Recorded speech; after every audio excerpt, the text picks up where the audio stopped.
O Senhor esteja convosco. Ele está no meio de nós. Anúncio da boa nova de nosso Senhor Jesus Cristo, segundo João. Naquele tempo, muitos dos judeus que tinham ido à casa de Maria e viram o que Jesus fizera, creram nele. Alguns, porém, foram ter com os fariseus e contaram o que Jesus tinha feito. Então os sumos sacerdotes e os fariseus reuniram o conselho e disseram: o que faremos? Este homem realiza muitos sinais. Se deixamos que ele continue assim, todos vão acreditar nele. E virão os romanos e destruirão o nosso lugar santo e a nossa nação. Um deles, chamado Caifás, sumo sacerdote em função naquele ano, disse: vós não entendeis nada. Não percebeis que é melhor um só morrer pelo povo do que perecer a nação inteira? Caifás não falou isso por si mesmo, sendo sumo sacerdote em função naquele ano, profetizou que Jesus iria morrer pela nação. E não só pela nação, mas também para reunir os filhos de Deus dispersos.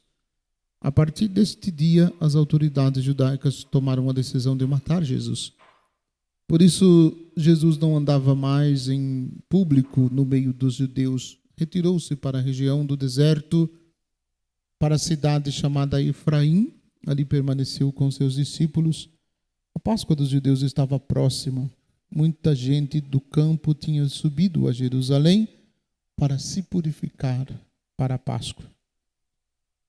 Procuravam Jesus e, ao reunirem-se no templo, comentavam entre si: que vos parece?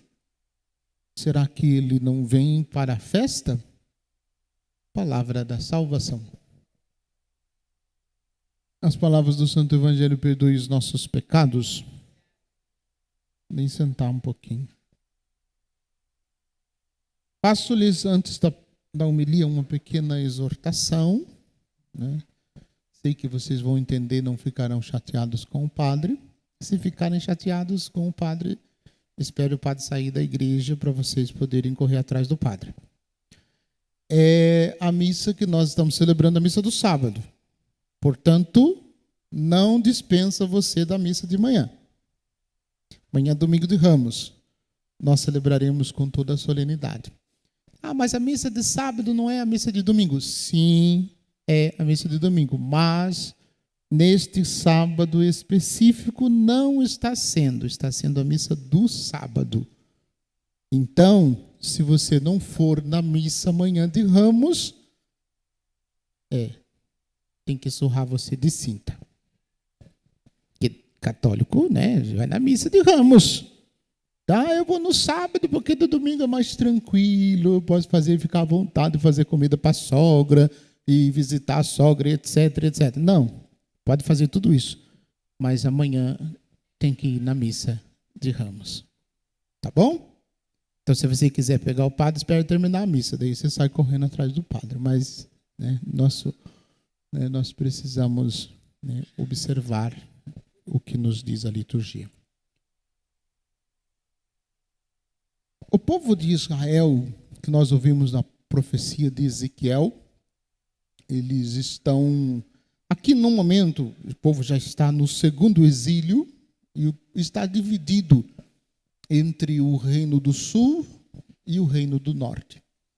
Quando Deus o chamou, lá no início era um povo só. Depois, por diversos motivos, no meio do caminho ou no decurso da história, houve a divisão dos reinos. Quando Abraão e o seu empregado vão discutir e fica dividido, um para um lado, o outro para o outro, e aí ficou o reino do sul e o reino do norte. E o profeta está anunciando que Deus vai unir os dois reinos num só. Que não mais vai haver divisão entre os reinos e o povo de Israel. E o motivo desta unidade, e esta unidade, promete Deus, será para sempre, é Jesus. Por meio dele, todos os povos se unirão. Nele, todos os povos se tornarão um só. Isso acontece profundamente depois no mistério de Pentecostes, que nós iremos celebrar, né, daqui 60 e poucos dias. Então, importante a gente observar. É Jesus. É Jesus. Farei com eles uma aliança de paz. Será uma aliança eterna. E os estabelecerei e multiplicarei. E no meio deles colocarei o meu santuário para sempre. Aliança, nós vamos ver na quinta-feira santa. Este é o cálice do meu sangue. O sangue da nova e eterna aliança.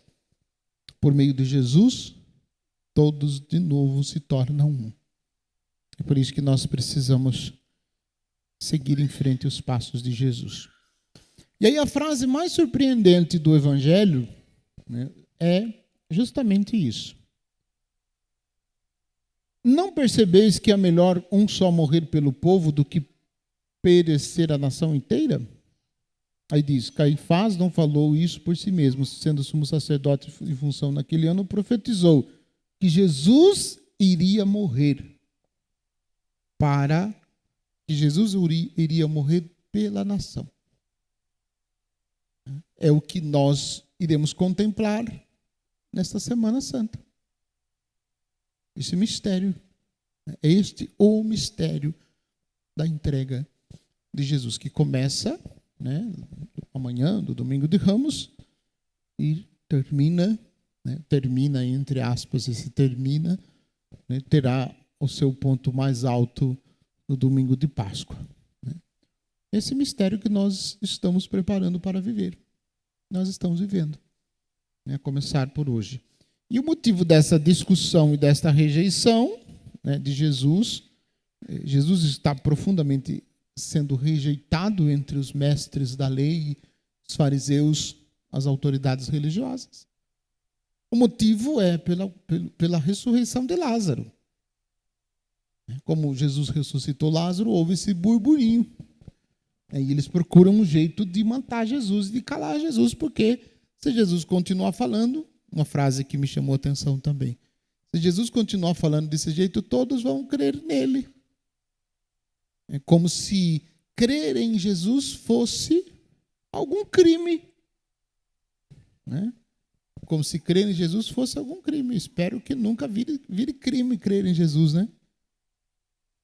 Mas por conta do milagre que Jesus realizou e Jesus está conversando com as pessoas, eles querem matar Jesus, para que, né, isso não aconteça. Nós fixamos os nossos olhos em Jesus e seguimos firme o nosso caminho.